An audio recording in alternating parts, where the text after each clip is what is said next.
이 아침에 선포할 하나님의 말씀은 사도행전 20장 32절 말씀 함께 봅니다.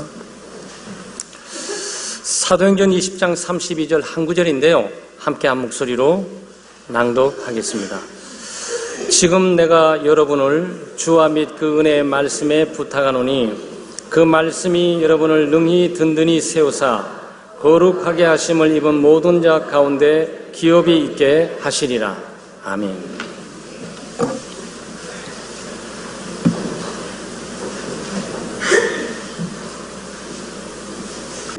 오늘은 말씀의 능력을 확신하라라는 제목으로 하나님의 말씀을 나누겠습니다. 하나님의 말씀은 능력이 있습니다. 우리의 영혼을 강건하게 하고 새롭게 합니다.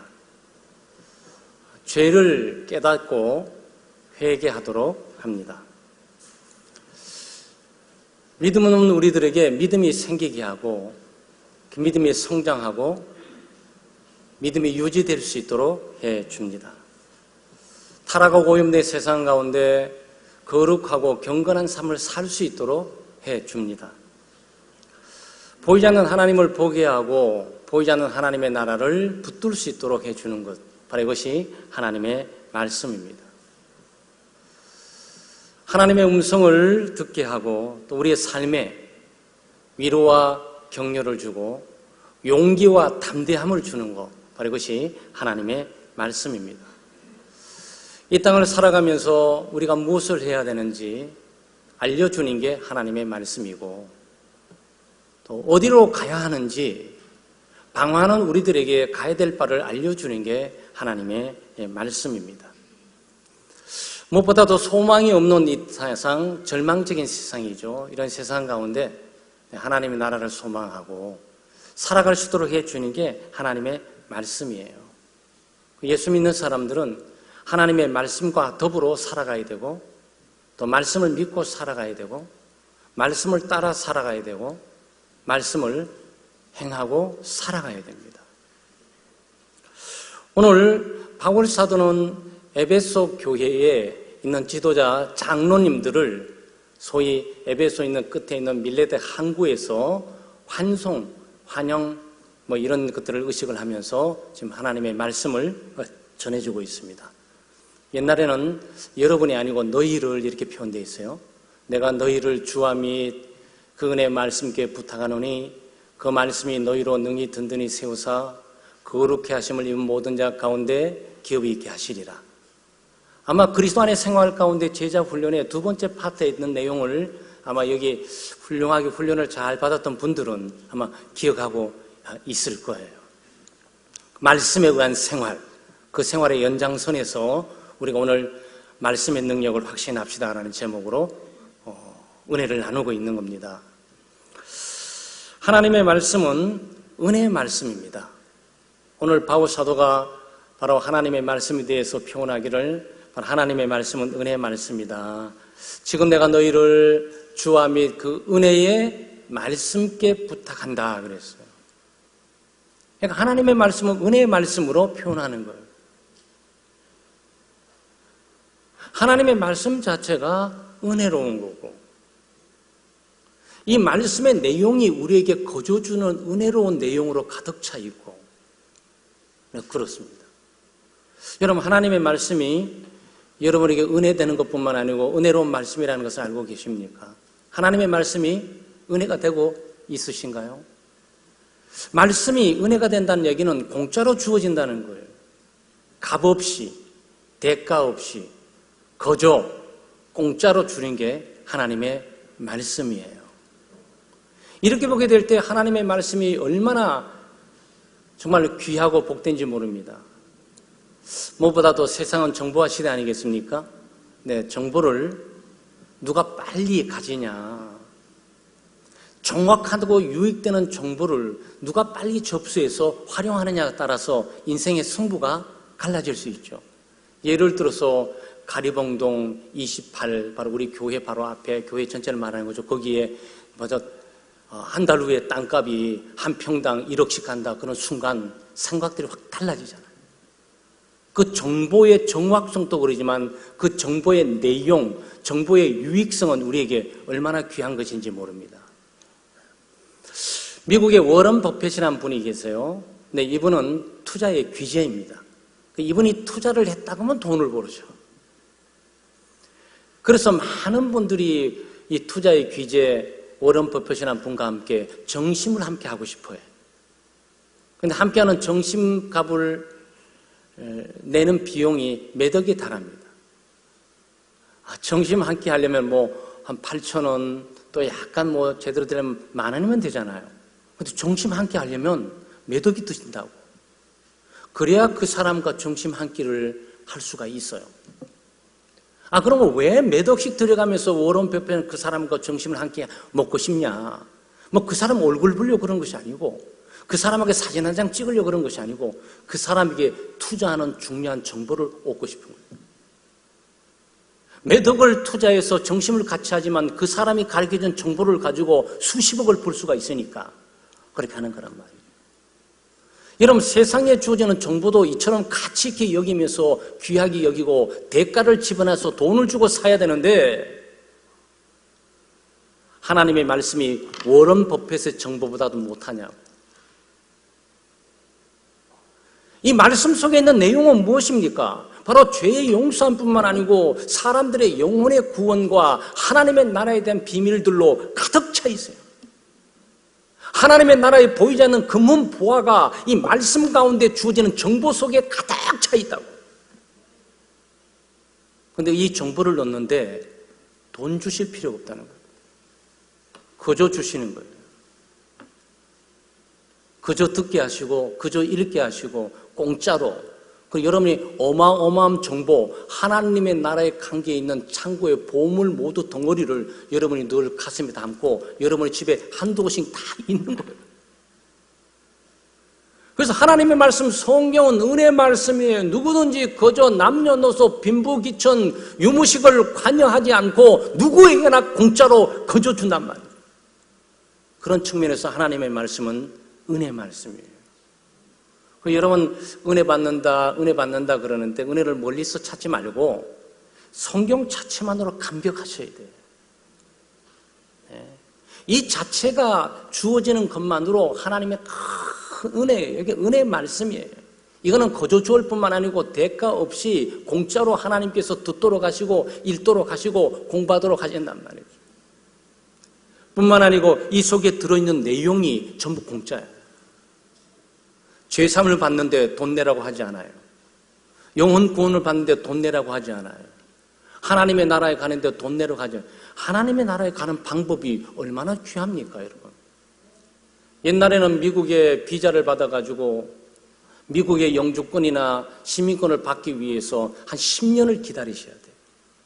그것도 그 당시의 돈으로 수천만 원을 더 가지고 그 정보를 가지고 움직이고 그 나라에 들어가서 합법적으로 사는데도 10년의 세월 동안 비자를 기다려야 되고 그것도 수천만 원이 들어갔다. 그런데 하나님의 나라에 들어가는 방법이 어디 있습니까? 말씀 속에 있어요. 그런데 그 내용이 뭐죠? 공짜로. 그냥 믿음으로. 그냥 오도록 돼 있는 이 방법을 제시한다고요. 그런 측면에서 하나님의 말씀은 은혜예요. 주어진 것도 은혜고 그 속에 들어있는 내용이 우리에게 요구하고 있는 모든 것도 은혜예요. 그래서 바울 사도는 바로 에베소 교회 장로님뿐만 아니고 그 교회의 교인들에게 바로 하나님의 말씀은 은혜의 말씀이다. 은혜라는 것은 받을 자격이 없는 자에게 주어지는 것 아니겠어요? 받을 자격이 없는 사람에게 호의를 베풀고 자비를 베풀어서 거저 주는 거, 이게 은혜입니다. 하나님의 말씀이 우리에게 은혜가 된다고 생각하게 될 때 제일 먼저 뭘 생각해야 되겠죠?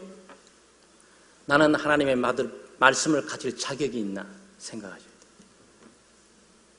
내가 하나님의 말씀을 들을 자격이 있나? 내가 하나님의 말씀을 공부할 뿐만 아니고 하나님의 말씀을 읽을 자격이 있냐라고 생각을 하셔야 돼요. 만약 자격이 있다고 생각하는 순간 하나님의 말씀은 은혜가 되지 않아요.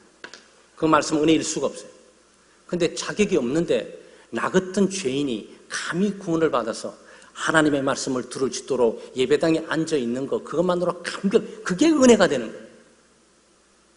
설교를 잘 듣고 이해하고 깨닫고 성령의 역사로 말미암아 받는 은혜도 귀하지만 하나님의 말씀을 값없이 들을 수 있는 자격은 나에게 그런 자격을 준 것만으로도 그게 은혜가 되는 거예요. 여러분, 그런 측면에서 하나님의 말씀은 은혜의 말씀이 되어야 돼요. 우리 창대교회 교우들에는 하나님의 말씀은 은혜의 말씀이 되어야 됩니다. 이 말씀을 가지고 있는 것 자체만으로, 말씀을 듣는 것 자체만으로 하나님의 말씀을 가질 자격이 없고 들을 자격이 없고 공부할 만한 자격이 없는 나에게 하나님의 말씀을 들을 수 있는 기회를 주시고 하나님의 말씀을 읽을 수 있는 놀라운 기회를 주셨다는 사실만으로 우리가 감사해야 됩니다. 왜냐하면 그게 은혜의 말씀이라는 사실을 깊이 깨닫는 성도만이 누릴 수 있는 하나님의 축복인 것이죠. 하나님의 말씀은 사람을 든든하게 세워줍니다. 내가 너희를 주와 및 그 은혜의 말씀께 부탁하나니 그 말씀이 너희로 능히 든든히 세우사 그랬어요. 사람을 세운다. 여기 세운다는 동사는 굉장히 중요한 거예요. 왜냐하면 이 세운다는 것은 이 건물에 사용되는 겁니다. 건축을 할 때나 집을 세울 때나 또 빌딩을 세울 때나 이럴 때 이 세운다라는 걸 사용해요. 세운다는 반대는 무너지는 거예요. 잘 나가다가 무너져요. 잘 세워지다가 폭삭 무너져요. 그 세워둔 것은 중간중간마다 우리 교회도 오래돼서 건물을 보수할 때가 종종 있는데 건물을 보수한다든가 아니면 재수리를 한다든가 이럴 때 이 세우다는 얘기를 쓰는 거예요. 우리의 삶이 무너질 때가 있다는 거예요. 우리의 믿음이 무너질 때가 있어요. 실망이나 낙심 때문에 우리는 또 시험 때문에 무너지고 때때로 믿음 생활을 해나가면서 시련과 고난을 당하게 될 때 크게 낙심하고 위축해서 우리의 믿음이 흔들리고 휘청휘청하다가 무너져버려요. 예배 생활을 안 해요. 기도 생활을 안 해요. 성도의 모임에 오지를 않아요.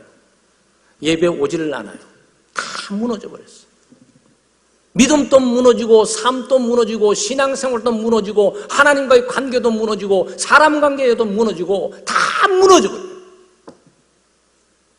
예수를 안 믿을 때처럼 그런 모습으로 살아가는 경향들이 우리의 삶 속에 얼마나 많이 있습니까? 그런데 우리의 믿음을 견고하게 해주면서 시련이 닥치고 또는 시험이 몰아치고 또 거짓 교훈들이 있고 세상에 보이지 않는 세상적인 가치관이나 인생관이 우리에게 영향력을 주고 늘 비틀거려요. 네. 여기 있을 때는 기도하고 예배 드릴 때는 그냥 하나님 말씀 붙들고 삶을 이렇게 살아야 되는 거라 생각하는데 예배당 나가가지고 세상 사람들을 만나 사는 순간 다 사라져버려요. 세상의 가치관이나 세상의 인생관이나 세상의 많은 죄의 유혹들로 말미암아 휘청거리면서 믿음은 찾을 수가 없어요. 믿음이 있는데 그 믿음이 잘 보이지도 않아. 가지고 있는 믿음이 견고하게 서 있지를 못하고 휘청휘청거리다가 퍽퍽 쓰러지는 거예요. 그런데 그 삶을 견고하게 잡아주는 게 있다. 그게 하나님의 말씀이에요.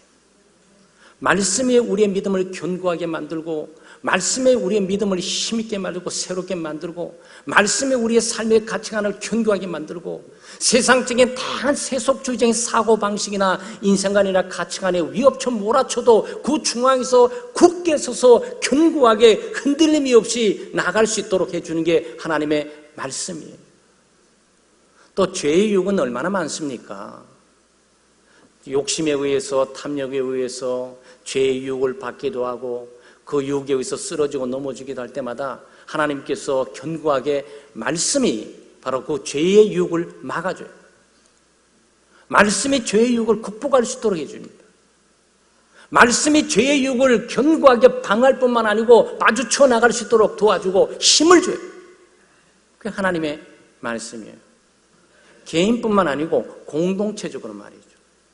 사실 우리 예수 믿는 사람 개개인이 다 교회가 아니겠습니까? 교회란 이 건물을 말하고 있는 것이 아니고 예수 믿는 믿음의 공동체니까 바로 예수 믿는 개개인들이 말씀 가운데 견고하게 건강하게 서갈 때 바로 전체 믿음의 공동체가 건강한 공동체가 되는 거죠. 바울 사도가 건강한 공동체가 하시는 거예요. 목사가 교회를 세우는 것이 아니고 장로가 교회를 세우는 것이 아니고 집사가 권사가 교회를 세우는 것이 아니고 하나님의 말씀이 교회를 세운단 말이에요. 네. 우리가 아무리 은사가 많이 있고 신앙 정령이 많이 있어도 말씀이 없으면 무너지게 되는 거예요. 이 바울 사도가 그런 겁니다. 지금 상황이 에베소 교회를 놓고 이제는 마게도냐 지역으로 가는 거예요. 에베소는 소아시아에 있는 지역이 지금 터키 지역이에요. 터키 지역에서 지금의 유럽, 소아시아로 좀 넘어가고 있는데 이제 교회를 놓고 헤어지는 판이에요. 헤어지는데 교회 대표가 되는 장로님들이 에베소 한국까지 오셔가지고 바울 사도여 잘 가시고 우리가 기도하겠습니다. 열심히 이제 유럽에 가셔서도 교회를 세우시고 봉사하는 것 위해서 우리가 후원하도록 하겠습니다. 이런데 이 바울 사도가 곰곰이 생각하니까 장로님 교회 잘 부탁합니다. 이걸 하잖아. 왜냐하면은 교회는 악의 세력도 많이 움직이고 세상의 유혹도 많이 흔드니까 누가 교회를 주관하고 세울 수 있는 게 아니에요. 그러니까 바울 사도가 생각하는 거예요. 어떡하지? 이단들도 많이 오게 되고 거짓 가르침도 많이 있게 되고 세속주의고 인간적인 사고방식이 많이 들어오면서 교회가 흔들리고 어그러지면서 무너지게 될 텐데 어떡하지? 그러니까 장로님, 내가 장로님들과 교회를 주님과 주님의 말씀에 위탁합니다. 그리고 떠나는 거예요. 아마 이게 영적인 안목이 있던 장로님이 있었다면 바울사도 그 말을 부쩍 듣고 우리가 교회 지키는 거 아니구나. 야, 하나님 말씀 굳게 붙들어야겠구나. 아마 이렇게 생각을 했을 거예요. 그렇습니다. 여러분, 우리가 하나님의 말씀을 지키는 게 아니에요. 여기 성경이 있다 그래서 우리가 하나님의 말씀을 지키고 성경을 이렇게 보호하고 지키고 보존하는 저는 보이죠? 하나님의 말씀이 나를 지키는 거예요. 내가 성경을 지키는 것이 아니고 하나님의 말씀이 나를 지키는 거고 우리가 성경을 지키는 것이 아니고 성경이 우리를 지키는 거고 교회가 성경을 지키는 것이 아니고 성경이 교회를 지키는 거래요. 여러분, 이 부분이 분명하지 않으면 우리의 신앙을 흔들 수밖에 없어요. 우리의 개인의 문제뿐만 아니고 교회의 문제, 또 우리 개인의 운명뿐만 아니고 교회의 운명이 말씀에 달려있는 거예요. 하나님의 말씀이 우리를 견고하게 세우고 하나님의 말씀이 창대교회를 견고하게 세우고 하나님의 말씀이 창대교회 신앙을 견고하게 세우고 하나님의 말씀이 창대교회의 소명을 견고하게 세우고 하나님의 말씀이 창대교회 비전을 견고하게 세우고 네? 하나님의 말씀이 세우는 거랍니다. 강하고 든든하고 힘있게 세워주는 겁니다. 그래서 우리 창대교회는요, 하나님의 말씀을 사모하고 사랑할 뿐만 아니고 하나님의 말씀을 부지런히 읽으셔야 돼요. 특별히 천고마비의 계절에 뭘 해야 되겠습니까? 예수 믿는 사람이 하나님 말씀 읽어야 돼요. 창대교회 지체들은 하나님의 말씀을 최소 1년에 한 번은 읽어야 돼요. 직분자 정도는 1년에 2번 정도 읽어야 돼요. 하나님의 말씀을 읽고 하나님의 말씀을 공부하고 하나님의 말씀을 마음에 두고 하나님의 말씀을 새기고 말이죠. 여러분 그러잖아요. 내가 주와 믿고 은혜 말씀께 너희로 부탁하나니 그 말씀이 너희로 능히 든든히 세우사 거룩해 하시면 이번 자 모든 자 가운데 기업이 있게 하시리라 그러잖아요. 아, 목사님 신학교 졸업하셨어요 그렇구나. 아니요. 신학교 졸업한다고 다 그 성경 공부를 다 외우는 게 아니에요.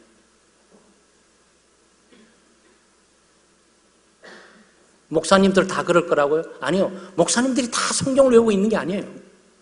훈련해야지. 훈련해야지. 하나님의 말씀에 관심을 가지고 그 말씀에 시간을 투자하고 그 말씀을 자기 마음속에 두기 위해서 노력하고 애를 쓰게 될 때에 이것이 훈련되어지는 거죠. 그럼 우리 창대교회는 제자 훈련하지 않습니까? 지루하고 따분하고 몸이 건조해 보이십니까? 아니에요. 훈련의 의미를 모르셔서 그렇고 은혜를 모르셔서 그런 거지. 교회 자체가 말이죠. 하나님의 말씀에 공부할 수 있는 그런 교회 구조, 그 축복받은 교회예요. 그거는. 축복받은 교회입니다. 축복받은 교인들이고. 몰라서 그런 거지.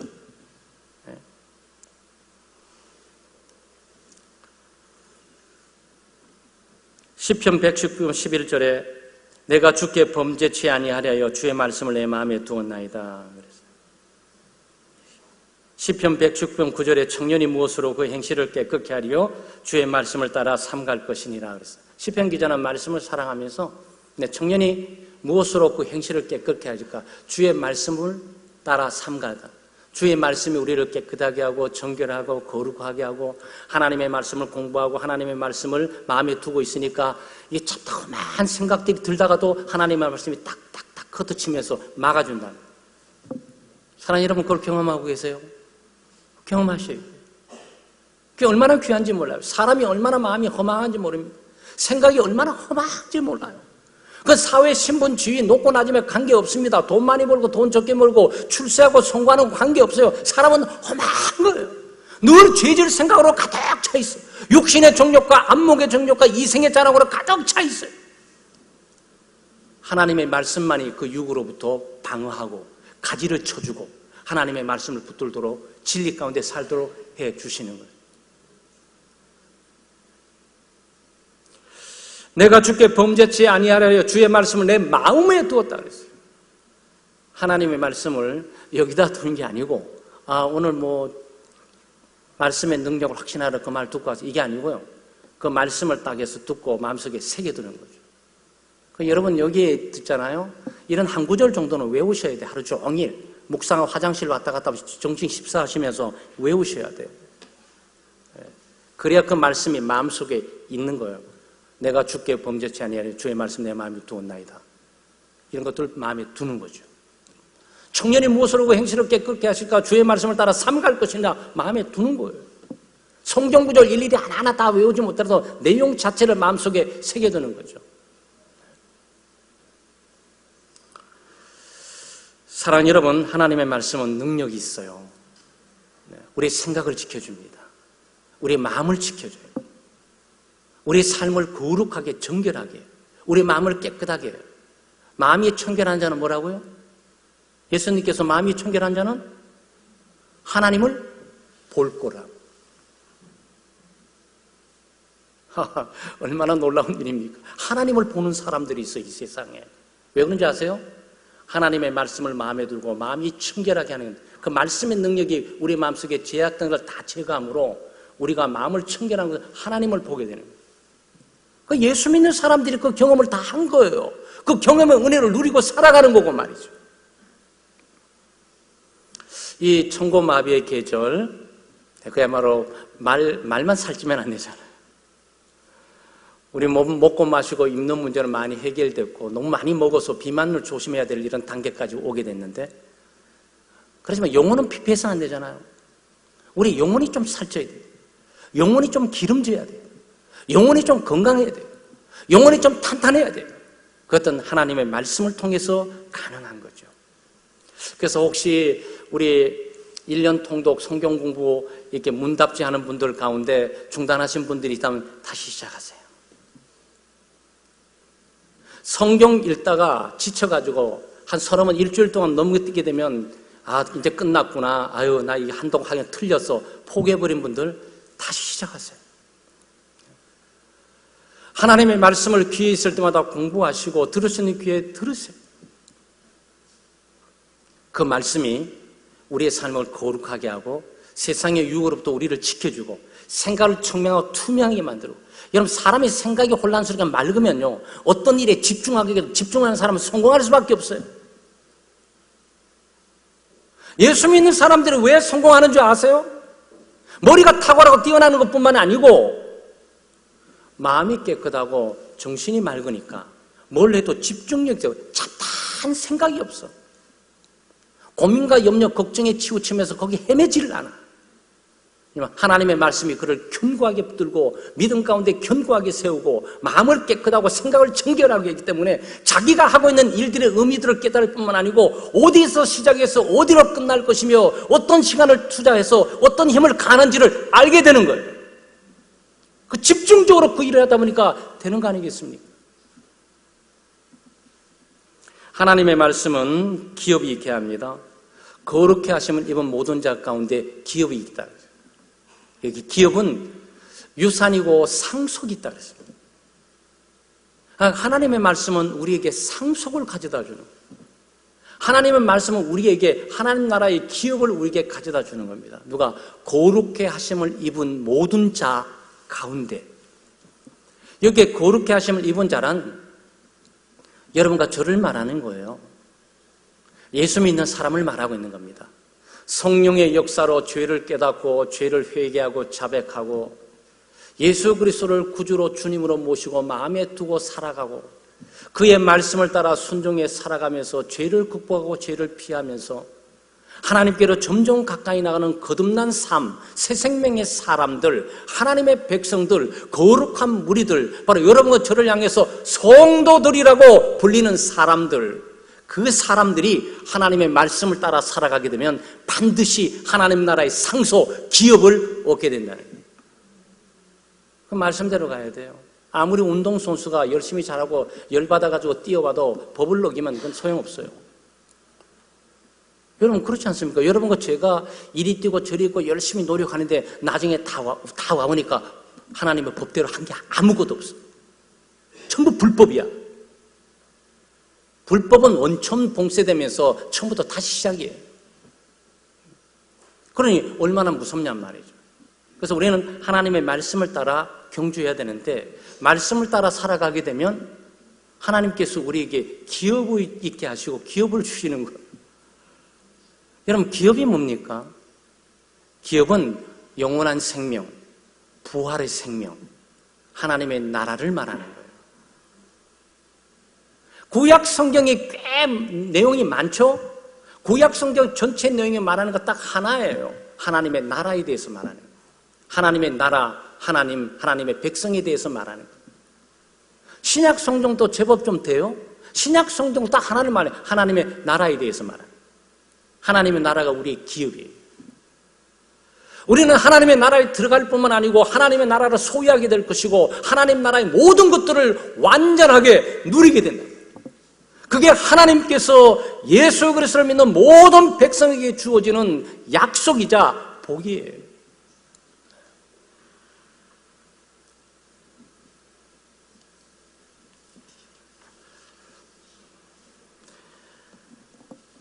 어떻게 하나님의 말씀이 우리에게 기업이 있게 합니까? 믿음으로. 하나님의 말씀과 믿음은 필연적인 관계예요.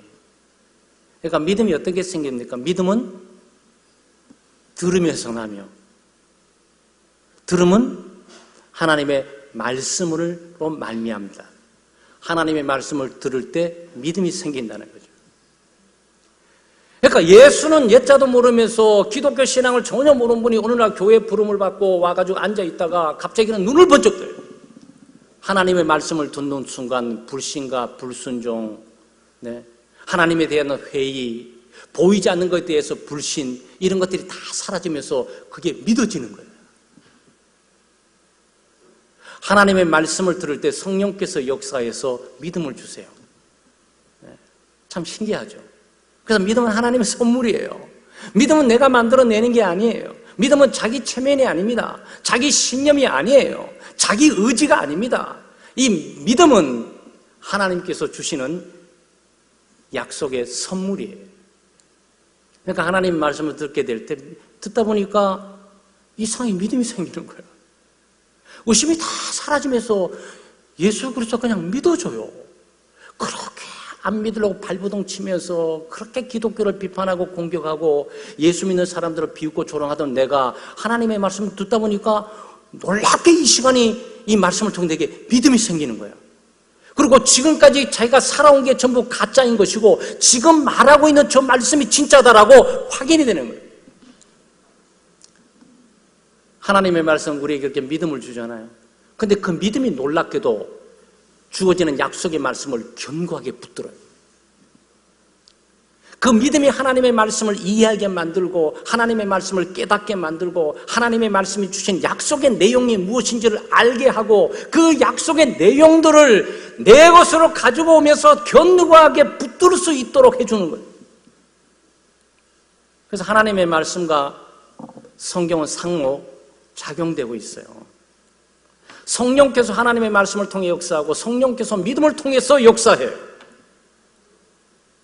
성령께서 하나님의 말씀을 통해서 믿음으로 역사해 하나님의 나라가 이루어져 간단 말이죠.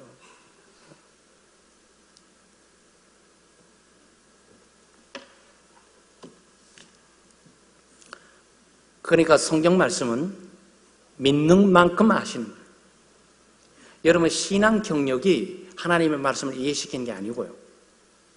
여러분이 가지고 있는 어떤 재능과 은사가 하나님의 말씀을 이해시켜 주는 것이 아니고 여러분이 가지고 있는 믿음의 분량이 이 말씀의 폭을 보게 되는 거예요. 믿음이 큰 사람이 큰 것을 보는 거예요. 똑같은 설교 시간에 똑같은 설교 내용을 들어도 어떤 사람은 하나님의 말씀을 희미하게 보고 어떤 사람은 좀 더 보고 어떤 사람은 크게 보고 어떤 사람은 완전하게 보는 거예요. 그 차이는 어디가 있냐? 짬밥을 많이 먹어가지고 교회 오래 다니게 되니까 저절로 알게 되는 것이 아니고 그때 주어지는 자기의 믿음의 분량이 그 전체를 보게 하는 거예요. 하나님의 나라의 기업은 그렇게 주어지는 거예요. 하나님의 말씀을 듣고 하나님의 말씀을 읽게 될 때 성령께서 역사하사 우리에게 믿음을 발동시키시고 그 믿음의 분량만큼 하나님 나라를 보게 하고 하나님 나라를 누리게 하고 하나님 나라의 많은 선물들에 대한 분량들을 이해하게 만들며 부요함을 누리게 하는 거예요. 그래서 믿음은 보배로운 믿음이에요, 여러분. 우리가 가지고 있는 믿음이 얼마나 가치 있고 귀한 것이 모르고 우리가 가지고 있는 이 하나님의 말씀이 얼마나 가치 있고 유용한지 몰라요.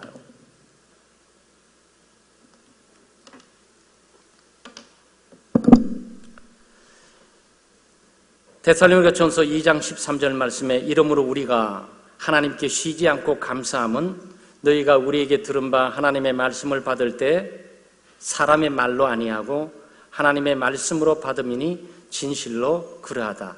이 말씀이 또한 너희 믿는 자 속에 역사하느니라고 했어요.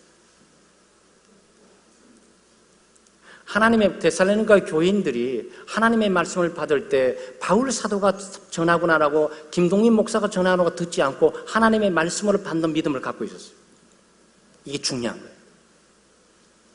주보를 가지고 설교 제목을 가지고 목사님이 김동민 목사님 오늘 뭐 설교하지 어떻게 설교할까 여기에 관심 있는 거 아니고 저분을 통해서 하나님께서 내게 뭐라고 얘기해 주시는지 그 말씀을 듣는 믿음을 가지고 있었다고요.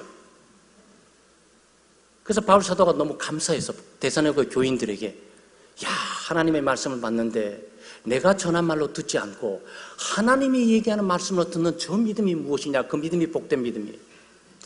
그리고 그 믿음 속에 하나님의 말씀이 역사된다라는 거죠. 이 말씀이 또한 너희 믿는 자 속에 역사하느니라고 했어요. 믿는 자 속에 역사하는 거예요. 오늘 제가 주어진 말씀에 효력이 있다면 제가 설교를 잘해서 그런 것이 아니고 여러분이 믿기 때문에 믿는 자 속에 성령께서 역사하시는 거예요. 여러분 이렇게 보게 될 때 우리가 은혜 받기 위해서 뭘 준비해야 되는지 확연해져요.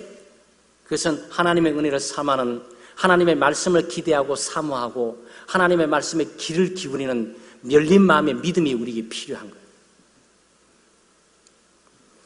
반면 데살로니가 교인들은 하나님의 말씀을 받을 때 사람의 말로 하지 않고 하나님의 말씀을 받는 믿음을 가지고 있었고 바로 그 말씀이 그 믿음 속에 역사하면서 그들을 부유하게 만들고 하나님의 나라의 기업 예수 그리스도 안에 있는 하나님의 어마어마한 영적인 그 복들을 보게 하고 누리게 하셨단 말이죠.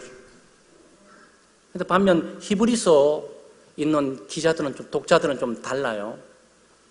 히브리서 4장 22절에 저희와 같이 우리도 복음 전함을 받은 자이나 그 들은 바 말씀이 저희에게 유익되지 못함은 듣는 자가 믿음을 화합지 아니함이라 그랬어요. 여기 다른 케이스가 있어요. 모두가 이렇게 믿고 있는 공동체가 아니에요. 모두가 데살로니가 교회 교인들처럼 말씀을 전할 때 사람의 말로 듣지 않고 하나님의 말씀을 듣는 믿음을 가지고 있고 바로 그 말씀이 그 믿는 자 속에 역사하는 공동체로 남았던 것은 아니에요. 히브리서의 공동체는 반대예요. 바울 사도 또는 이 히브리서 기자가 복음을 전하는데 이 복음을 전하는 그들에게 아무 소용이 없어. 3, 40분 설교를 하는데 뭘 하는지를 모르겠어. 따분하고 지루하고 힘들어. 빨리 이 시간 끝나서 집에 가고 싶어. 아무 소용이 없어. 아무 도움이 되지를 못하고 아무 유익이 되지를 못해. 교회가 잘못돼서 목사가 설교를 잘못해서 아니요. 믿음을 화합치 않아서 하나님의 말씀을 대하는 사람이 믿음을 화합치 않을 때 하나님의 말씀이 아무 소용이 없는 거예요. 만약에 이걸 우리에게 적용해 볼까요? 매주 드려진 예배가 여러분에게 아무 소용이 없을 수가 있어요. 하나님께서 김동민 목사를 통해서 전하는 이 메시지가 여러분에게 아무 도움도 유익도 되지 못하고 그냥 자다가 나갈 수도 있어요. 왜 그런지 아세요? 창덕교회가 현대적이지 못해서, 창덕교회가 구태의연해서, 설교가 고리타분해서, 아니면 창덕교회 예배 순서가 구식이라서? 아니요. 듣는 사람이 믿음을 합치 않았어요. 하나님의 말씀은 믿는 자 속에 역사하는 거예요. 하나님의 말씀이 우리에게 믿음을 줄 뿐 아니고 가지고 있는 하나님의 말씀을 우리에게 좀 믿음은 하나님의 말씀을 사모하게 되고 그 말씀의 의미들을 붙들게 되고 그 말씀을 이해하게 되고 그 말씀 속에 있는 부유함을 보게 하고 그것을 내 것으로 강력하게 붙들고 누리게 한단 말이에요. 지금 바울 사도가 그걸 말하고 있는 거예요. 에베소 교회 교인들과 장로님에게 내가 주와 및 그 은혜의 말씀께 부탁하는데 그 말씀이 하나님 나라에 속해 있는 하나님 나라의 영적인 놀라운 보이지 않는 유산을 충만하게 얻게 할 거라고. 누가? 바울 사도가 아니에요. 에베소 교회 장로님이 아니에요. 주님과 그분의 말씀이. 여러분, 우리 창대교회가 천명하고 있는 것은 성경대로 믿고 성경대로 사는 겁니다. 오직 성경. 오직 성경이에요. 우리가 가지고 있는 신앙의 기준은 성경대로 사느냐 안 사느냐예요. 그 교회의 영성의 능력과 가름은 성경대로 사느냐 안 사느냐라고. 사람이 순가 수에 많고 적음도 아니고 헌금을 많이 나도 교회를 수십 개를 세우는 이게 아니고 건물을 엄청나게 치장해가지고 말이죠. 한국 제1의 교회를 우뚝 서는 것도 아니에요.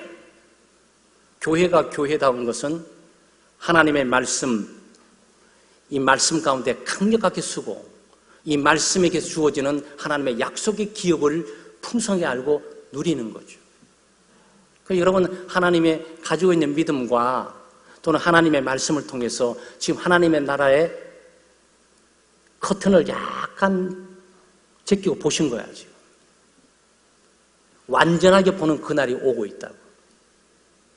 하나님의 말씀을 따라가게 되면 하나님의 나라가 점점 가까워지면서 하나님 나라의 유산인 하나님의 나라에 들어갈 뿐만 아니고 그 나라의 완전한 축복과 그 영광들을 누리게 된다는 거예요. 그 측면에서 기업을 말하고 있는 거예요. 사랑하는 여러분, 여러분의 소망이 하나님 나라가 될 수 있기를 바랍니다. 이 세상 나라는 피할 수밖에 없고요. 이 세상은 소망이 없습니다. 여러분과 제가 이 땅을 살아서 아무리 피부를 갖고도 쇠퇴가는 피부를 무슨 수로 막을 수가 있냐고. 안 죽어보려고 몸부림을 쳐도 어떻게 안 죽을 수가 있냐고요. 여러분, 소망이 있습니까? 아마 여러분 어떻게 생각하실지 모르겠어요. 저는 종종 가끔 생각합니다. 이 세상을 지배하고 통치했던 통치권자들이 죽음 앞에서 허무하게 사라져가는 걸 보게 되죠. 소망이 없는, 지금까지 소망이 없었던 거야. 뭔가 맨몸침이 세보려고 그러는데 죽음의 지배 가운데 아무 무력하게 부름의 앞에 그냥 가는 거예요. 아마 어떨 때 젊었을 때 굉장한 힘을 바라면서 이 세계의 경제를 일구기도 하고 했는데 나이가 들어서 비틀거리는 지팡이 짚고 걷는 모습을 보게 될 거예요. 저 사람이 벌었던 엄청난 돈도 자기 몸 하나 가꾸지 못하는 시간이 점점 가까워오고 있구나 깨닫는 거죠. 무슨 소망이 있냐고. 여기에 무슨 소망이 있고 무슨 기업이 있겠습니까? 죽음의 기업밖에 없어요. 저주의 기업밖에 없습니다. 예수 그리스도 안에서 믿음으로 하나님의 말씀을 따라 살아가게 되면 영광된 하나님의 나라를 기업을 얻는 거죠. 시간이 갈수록 우리는 그 기업이 커지고 시간이 갈수록 하나님의 나라가 폭넓게 보이고 시간이 갈수록 하나님의 나라 속에 있는 내용들이 더 풍성하게 다가오게 되는 거죠. 이걸 바울 사도가 우리의 겉사람은 점점 후패하나 속사람은 날로 새롭도다라고 말을 했던 거예요. 사랑하는 여러분, 하나님 말씀을 사랑하시고 하나님 말씀을 부지런히 읽으세요. 그리고 하나님 말씀을 공부할 기회가 있을 때 열심히 공부하세요. 그 하나님의 말씀을 암송할 수 있는 기회 있을 때 암송 열심히 하세요. 우리 특별히 어른들, 우리 고령화 사회가 아니고 이제 고령 사회잖아요.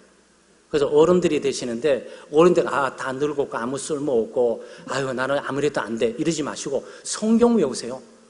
치매를 막으려고 다른 방법 쓰려고 하지 말고 하나님의 말씀 한 구절 가지고 옛날에 젊었을 때 5분만 외웠던 하나님의 말씀 일주일 내내 아니 한 달 내내 그걸 외우세요. 그게 또 효력이 있어요. 하나님의 말씀이 그를 든든하게 할 거예요. 연약해진 마음뿐만 아니고 노쇠가고 소망이 없다는 그런 마음이 드는 것이 아니라 점점 소망찬 마음으로 바꿔지게 될 거예요. 그리고 소망이 하나님 나라에 있으면 점점 깨닫게 될 것이고 소망이 더 이루어질 날이 가까우면서 보게 될 거예요. 그 사이 마음의 평안과 안식을 누리면서 우리의 치매로부터 보호될 뿐만 아니고 우리 영혼에 기쁨을 주는 일이 지속되게 되는 거죠. 예수 믿는 사람은 그렇게 사는 겁니다. 그런데 그 방법이 성경에 기록되어 있는 건 아니겠습니까? 이걸 돈 주고 보따리 싸들고 뭐 정보를 주고 정보를 캐내고 노래 가실 필요도 없어요. 그냥 기만 갖다 드리면 하나님께서 하시는 거란 말이죠. 그래서 은혜 말씀이에요. 하나님의 말씀이 여러분에게 정말 은혜가 되기를 바랍니다. 성경 갖고 있는 것들을 은혜로 생각하세요. 그리고 주어진 내용 하나하나를 어렵다, 힘들다, 이게 무슨 뜻이지 고민만 하는 것이 아니고 은혜로 생각하세요. 말씀이 우리에게 은혜가 되게 됩니다. 그래서 은혜 말씀이라고 그러잖아요. 내게 은혜 말씀이 돼야 되는 거죠. 그럴 때 성경 갖고 있는 것만으로 감사하고 하나님 말씀을 읽을 수 있는 것만으로 감사하고 하나님의 말씀을 대하는 것만으로 감사하고 하나님의 말씀을 들을 수 있는 들어서 깨닫고 은혜 받는 것만이 아니고 하나님 말씀을 들을 수 있는 기회가 있는 것만으로도 감사를 하게 되죠. 우리 창대교회 교우들에게 바로 하나님의 말씀을 따라 하나님 말씀과 함께 동행하는 믿음의 아름다운 삶이 되시기를 주의 이름으로 축원합니다. 기도합니다. 하나님 아버지 참 감사합니다. 하나님의 크신 은혜와 사랑으로 저희들이 살아갑니다. 소망 없는 이 땅에 예수 믿고 주의 사함을 받고 또 영원한 하나님 나라를 소망하고 살아갈 수 있도록 도우시고 인도해 주심을 감사합니다. 하나님 아버지, 오늘 바울 사도가 에베소 교회와 교회 대표가 되는 장로님들에게 주와 및 그 은혜 말씀께 너희를 부탁한다고 말하시면서 그 말씀이 정말 하나님의 백성들을 견고하게 하고 하나님 나라의 기업이 있게 한다는 사실을 말씀해 주셨는데 이 말씀을 우리에게 주신 말씀으로 알고 바로 우리의 삶을 견고하게 하고 우리의 믿음을 견고하게 하고 우리 신앙생활을 바르고 견고하게 하기 위해서 우리가 말씀을 늘 부지런히 읽고 사모하고 또 말씀을 공부할 수 있도록 도와주시고 또 우리의 소망을 이 땅에 두지 않고 하나님의 나라에 두면서 하나님 나라의 기업을 얻기 위해 다른 여러 방도를 강구할 것이 아니고 하나님의 말씀을 따라 그 말씀을 붙들고 살아갈 수 있도록 도와주시옵소서. 그래서 그 말씀이 예수 그리스도를 통해 성령 안에서 우리를 하나님의 나라의 풍성으로 기업으로 인도할 줄 믿습니다. 그 인도함을 우리가 누릴 뿐만 아니고 기업의 풍성함을 우리가 부족하거나 또 일부분이지만 이 땅에서도 몸 안에서 누리고 보고 살아갈 수 있도록 해주시고 언젠가 예수 그리스도께서 재림하시는 그날에 바로 영광의 이 기업을 우리가 두 눈으로 똑똑히 볼 뿐만 아니고 온몸으로 누리게 될 줄 믿습니다. 그날을 소망하고 살아갈 수 있도록 도와주시옵소서. 감사드리며 예수님의 이름으로 기도드리옵나이다.